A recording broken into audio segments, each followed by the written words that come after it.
Susan Orlean and the Library Book, in partnership with Literati Bookstore. Thank you for that wonderful introduction, and thank you all for being here. This is a nice way to be welcomed back to Ann Arbor, and I have no homework. It's amazing. It's the best of all possible worlds.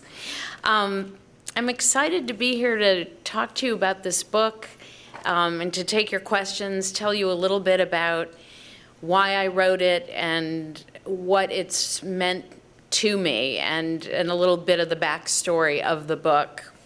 I want to, and I'm going to read a few short sections to you. I'm going to start with one from way up front in the book.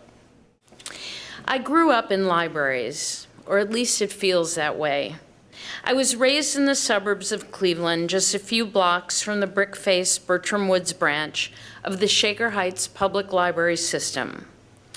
Throughout my childhood, starting when I was very young, I went there several times a week with my mother. On those visits, my mother and I walked in together. But as soon as we passed through the door, we split up and each headed to our favorite section. The library might have been the first place I was ever given autonomy.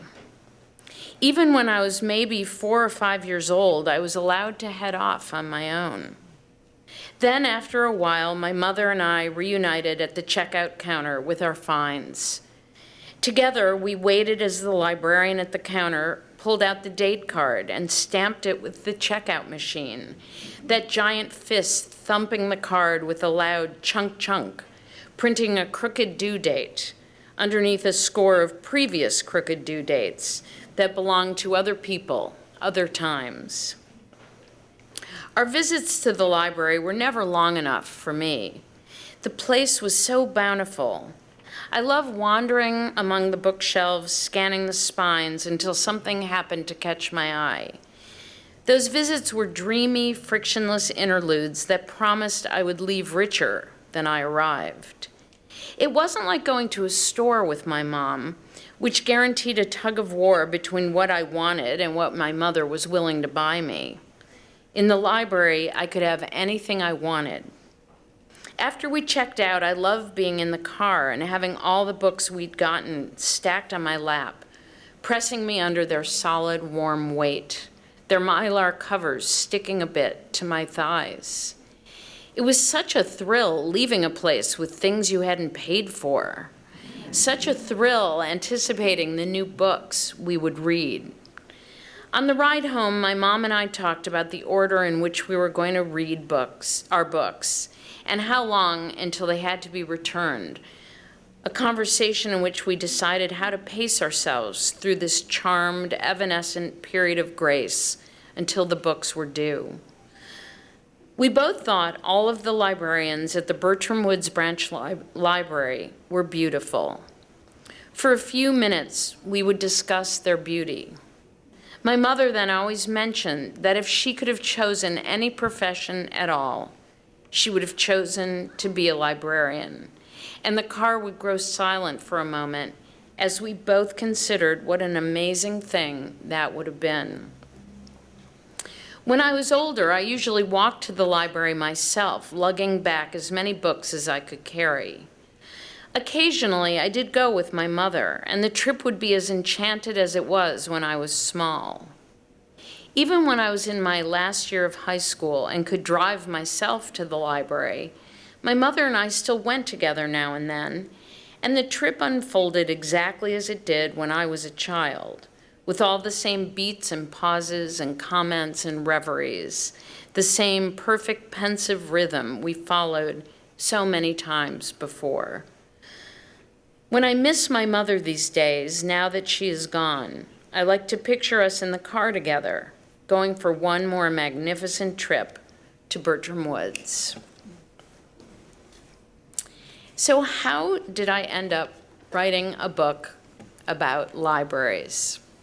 And I have to admit to you, many times in the past 6 years as I was working on this book, I actually asked myself that question. Very much looking in the mirror and saying, how did I end up writing a book about libraries? But let me tell you how this evolved, because it came about a little differently than the other books I've written, which usually came as a bolt out of the blue in one swoop. This was a little bit more of an accretion of curiosity and moments that made me feel that this was the book I was going to write. It began one day when I was in a library just going about my business, and I had a moment that I think is typical of a lot of people who are journalists, where I suddenly stopped and looked around and thought, you know, I have no idea how this place works. I think that would be kind of interesting to write about the way a library works. And I kind of filed it away in my head and thought, oh, somebody should write a book about that. But not me. But it was still there, lingering as a curiosity. Then some time passed, and I moved to Los Angeles with my husband and my son. And my son was in first grade. We were new to LA, we had just arrived, and he had his first school assignment to interview somebody who worked for the city. And I took my son's measure and thought I would make a really good suggestion, and I said, how about if you interview a garbage man? And he, always one to have a comeback, said, I want to interview a librarian. And believe me, he will remind me of this in years to come. And I thought, well, that's a great idea.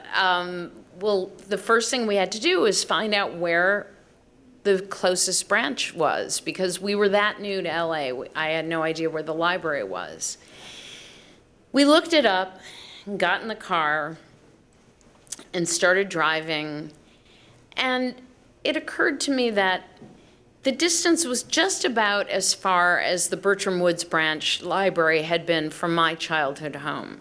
So there was something about the duration of that drive that began striking a chord for me.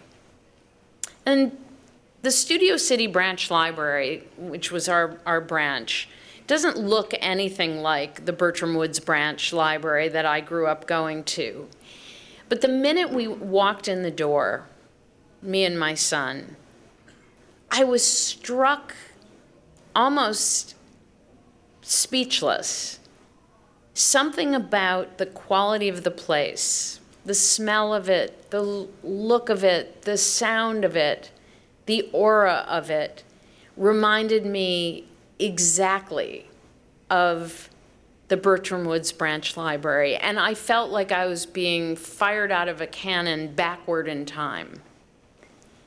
It was just a reversal of roles where I was now the parent taking my child to the library, and I was absolutely overwhelmed. It made me think, what is so potent about a library that it holds this power, that the memory of going there with my mother is so vital and so vivid? I went lots of places with my mother, and I don't walk into grocery stores now and go, oh my God, this is just like going to the grocery store with my mother. But it was such a distinct memory and such a powerful feeling that it made me think, why are these places so special? What makes them so distinct? How is it that they hold such a kind of potent place in my memory? And again, I thought, wow, someone should write a book about that. I put it out of my head again, thinking, oh, I don't really understand what that book would be. Well, as I said, I was new to LA, and I had given a talk for the Library Foundation. As a thank you, the head of the Library Foundation said to me, how would you like a tour of the downtown library? And I was very excited because I didn't know LA had a downtown. And I said, yes, I'd love to see this mythic place, this downtown. So we made a plan. I headed down a few weeks later to meet up with him and get a tour. And as John was saying, the building is really marvelous. It doesn't look like the main libraries that we're all used to, particularly if you've grown up on the East Coast or the Midwest, where those are big, austere buildings with columns, and they're very serious looking. This was this sort of dreamy, odd building that looked like someone had fallen asleep thinking about Egypt and then woke up and drew this building. It has that quality. So I was very excited immediately and just instantly thought, well, this place is incredible, and walked in. And of course, libraries are just wonderful. And as we were walking through, Ken, the gentleman who was giving me the tour, kept pointing out different things in the building and telling me stories of different head librarians and patrons. And I had this feeling that the place was just throbbing with narrative, with stories, with history. And I was just overwhelmed, thinking libraries are incredible. They themselves have their own story, but they're also filled with stories. And what an incredible thing that is. We stopped in the fiction department, and Ken pulled a book off the shelf, and he held it up and took a deep whiff and just sort of smelled the book. And I stood there and I felt a little uncomfortable, and I thought, maybe this is an LA thing. I really didn't know what to say, and I kind of smiled, and he said, you can still smell the smoke in some of them. And I thought, did they used to let people smoke in the library? And I was kind of flabbergasted, and I thought, well, look, I'm new to LA, I don't know. And I said, well, when did they stop letting people smoke in the library? And he said, no, not that. He said, from the fire, the big fire. And I just said, what fire? He said, the big fire that shut the library down for 7 years. And that was the moment where I thought, this is now like somebody knocking and knocking and knocking. And I finally opened the door and said, this is the book that I'm working on. The combination of all of these emotional connections that I felt to the library and my curiosity about why these places resonate so much, coupled with my real horror at the thought of a library burning. And that actually connected back again to my curiosity. Why is the idea of a library burning so horrible? And I think you'd agree with me that it's at some gut level feels awful to imagine books burning. The next thing I knew, I was in the middle of working on this book. Now, let me tell you a little bit about the fire, because while the book is about many things, it is also significantly about the story of this fire. It was the largest library fire in the history of the United States. At the end of the day, and the fire burned for 7.5 hours, 400,000 books were totally destroyed, and 700,000 more were damaged. And the fire rose to 2,500 degrees. At that point, it was so hot that it became totally colorless. And some of the firefighters I spoke to said that they felt that they were looking through glass. It was a fire that hot. Normally, the firefighters could spend an hour in a building using an oxygen canister, and the temperature was so oppressive that those canisters lasted 10 minutes rather than an hour. I'm going to read to you a little section about the fire. At first, the smoke in the fiction stacks was as pale as onion skin. Then it deepened to dove gray. Then it turned black. It wound around fiction A through L, curling in lazy ringlets. It gathered into soft puffs that bobbed and banked against the shelves like bumper cars. Suddenly, sharp fingers of flame shot through the smoke and jabbed upward. More flames erupted. The heat built. The temperature reached 451 degrees, and the books began smoldering. Their covers burst like popcorn. Pages flared and blackened and then sprang away from their bindings, a ream of sooty scraps soaring on the updraft. The fire flashed through fiction, consuming as it traveled. It reached for the cookbooks. The cookbooks roasted. The fire scrambled to the 6th tier and then to the 7th. Every book in its path bloomed with flame. Now, I want to skip ahead a little bit here. What was lost? A volume of Don Quixote from 1860, illustrated by French printmaker Gustave Doré. All of the books about the Bible, Christianity, and church history. All biographies of subjects H through K. All American and British plays. All theater history. All Shakespeare. 90,000 books about computers, astronomy, physics, chemistry, biology, medicine, seismology, engineering, and metallurgy. All of the unbound manuscripts in the science department. A book by architect Andrea Palladio from the 1500s. 5.5 million American patent listings dating from 1799 with drawings and descriptions. All Canadian patent material from approximately the same period. 45,000 works of literature, authors A through L. A leaf from a 1635 Coverdale Bible, which was the first complete translation in modern English. The entire collection of Jane's Annuals for Aircraft, dating back several decades.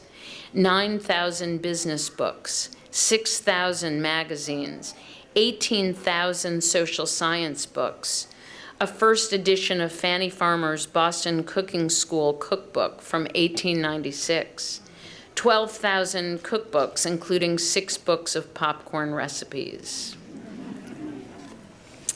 So the fire, of course, was absolutely devastating, and it was very quickly determined to be an arson. So much of what I spent my time researching was the story of the arrest of a suspect and the subsequent very convoluted legal case around him and around this fire. And by the way, just as a sort of interesting note, the library had insurance, but the insurance covered the building and not the contents. And the fact is, the building actually was in fairly good shape. It was built in 1926. It had 6-inch thick concrete walls in some places and 6 feet thick in other places, and resisted the fire quite well, whereas the contents, of course, were devastated. Now, one other interesting fact about the fire is many of the damaged books, the 700,000 damaged books, had gone wet because of the firefighters trying to put out the flames. If a book gets wet, it will mold in 48 hours, and it can't possibly be recovered. So if you want to buy some time and try to salvage these books, the only way you can save them is to freeze them. So these 700,000 books had to be packed out of the library, and someone had to find a freezer big enough for 700,000 books. Not easy, but amazingly enough, it was achieved. Los Angeles has a very big frozen food industry, and the companies were approached and asked if they would make room in their freezers for these books. And they all said yes and shoved aside their broccoli and their shrimp. And the books were frozen for 6 years. And actually, I've often wondered whether any of the books smell like broccoli, because you know how it is when it's in a freezer. And the process of recovering them, which was the largest book recovery effort ever attempted, was also fascinating. And I won't give you the details, but it involved a crazy amount of science to try to get the water out of these books and to dry them flat and save them. And amazingly enough, many of them were saved. And the story of the young man who was arrested for the arson was absolutely fascinating. He was a kind of classic Los Angeles type. He was a young, handsome guy who dreamed of being a movie star, and in the meantime worked in a parking garage, and had great ambitions and pictured himself doing wonderful things. And he was also notorious for being just an amazing liar, and would lie left and right for some reasons and no reasons. He just was a bit of a compulsive liar. And the problem is he began telling a lot of people that he had started the fire. Now, if you're a liar, you could say, well, I was lying. But the problem is he told, among other people, the arson investigators that he had done it. So the story, his name was Harry Peake, and his story became another important thread for me to pursue in the reporting of the book. Now, one thing that I also was really interested in was trying to capture a sense of what the day-to-day life of a library is. So it was certainly this compelling, dramatic story of the fire. But I really also wanted to answer that question to myself. What's it like? What is a library? How does it function? What does it feel like day in and day out? So I spent a lot of time just going from department to department, learning about the day-to-day life in that department, and it was quite fascinating. And there was a point where I thought I had learned much of what I needed to learn, and I was ready to start writing the book.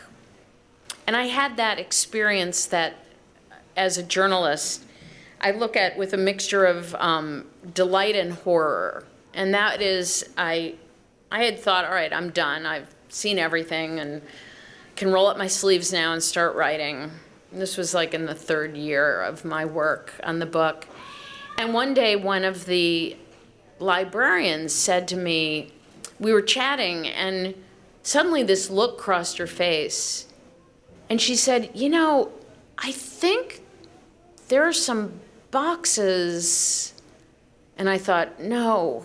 And she said, wait a minute, wait just a minute. And she went in the back and went into the rare book room, and I waited, and I thought I could run, I could leave. But I stood my ground. I thought, be strong. She came out, she said, she had a big smile on her face, and she said, I'm right. There are 68 boxes of material in the back about the library and the history of the library. And I just thought, oh, I wish I could unhear that. So my work continued. One of the great things was this was a ton of material about the life of the library, including all sorts of stuff that the librarians themselves had compiled. And I want to read to you a little bit from one thing that I found that I particularly loved. There was a service that the library had, and it still has, but at that time it was called the Southern California Answering Network. And basically, it was a group of people who sat at a bank of phones and answered questions. They were human Google. And people would call and ask them everything under the sun, and they would look it up and answer. And LA had a particularly popular phone bank. It would get really busy in the afternoon, starting around 4 o'clock. And there was often some curiosity on the part of the library about why did they get so busy toward the end of the day. And they finally realized that when the libraries on the East Coast closed, everybody would start calling the LA librarians and ask them questions. So they were able to understand finally why they were so popular so late in the day. But they kept a log of a lot of the questions that they would get asked. And these are some of the entries that I particularly loved of questions that people called in to the Southern California Answering Network. And this was from somewhere in the mid-60s. Patron call. Wanted to know how to say the necktie is in the bathtub in Swedish. He was writing a script. Patron called asking for a book on liver disorders for her husband, who is a heavy drinker. Patron wants to know origin of the expression bear coughed at the North Pole, unable to provide answer. Patron called asking whether it is necessary to rise if national anthem is played on radio or television. Explained that one need only do what is natural and unforced. For instance, one does not rise while bathing, eating, or playing cards.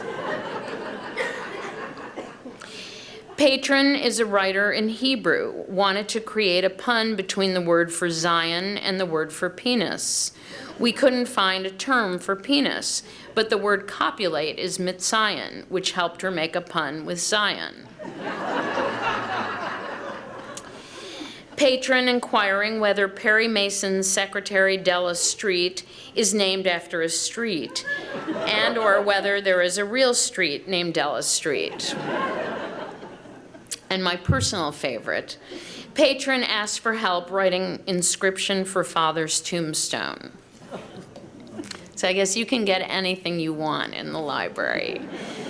One thing that really moved me while I was working on the book was I came across an expression that is used in Senegal when someone dies. And rather than saying that he or she died, you say, his or her library has burned. And I thought it was the most beautiful expression, and it also helped explain the book to me. Because so much of the time I was trying to understand what is our emotional connection to libraries that's so strong, and why is the idea of books burning so horrifying? And it's so horrifying that oppressive regimes have used it as a method of terror since time immemorial. I mean, and you can read it in the book, the number of books burned in World War II and libraries burned it's the single greatest loss of books in the history of civilization. And it was used primarily to say to people, you don't exist. And it's interesting, there's no strategic value in burning a library. I mean, you could say, yes, you lose information, but to focus on burning libraries, there's another reason. And it's because we feel so connected to them, and we feel that they preserve who we are. And to burn them down is a way of saying, you can't preserve who you are, you don't even exist, you never existed. And George Orwell once said that burning books was the most characteristic feature of the Nazis, because their statement was, not only do you not exist, your history doesn't exist, and your future doesn't exist.